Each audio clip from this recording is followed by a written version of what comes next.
তো hi friends, আমি সুশোভন, তোমরা দেখছো সিম্পল আর্ট সুশোভন। তো আমার চ্যানেলে তোমাদের সবাইকে স্বাগত জানাই। আশা করি সবাই খুব ভালো আছো। তো আজকে আমি নিয়ে চলে এসেছি নতুন water colour drawing on handmade paper. তো আমি এখন হ্যান্ডমেড পেপারের উপরেই বেশি প্র্যাকটিস করছি। তো হ্যান্ডমেড পেপারের উপর একটি ওয়াটার কালার ড্রয়িং বলতে পারো নিয়ে এসেছি। তো ড্রয়িংটা আমি শুরু করছি, বেশি দেরি করব না। তোমরা দেখো কেমন লাগছে এবং লাস্ট টাইম দেখা করছি। So let's start.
ফ্রেন্ডস, কেমন লাগলো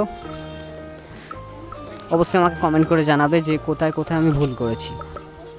তো যদি ভালো লাগে লাইক, কমেন্ট, শেয়ার, সাবস্ক্রাইব যা যা করতে হয় অবশ্যই করে দেবে এবং পাশে থাকবে এইভাবে যাতে আমি এগিয়ে যেতে পারি। সো ভালো থাকবে, সুস্থ থাকবে এবং সদা সর্বদা সিম্পল আর্ট সুশোভন আমার চ্যানেলের সাথে জুড়ে থাকবে। বাই।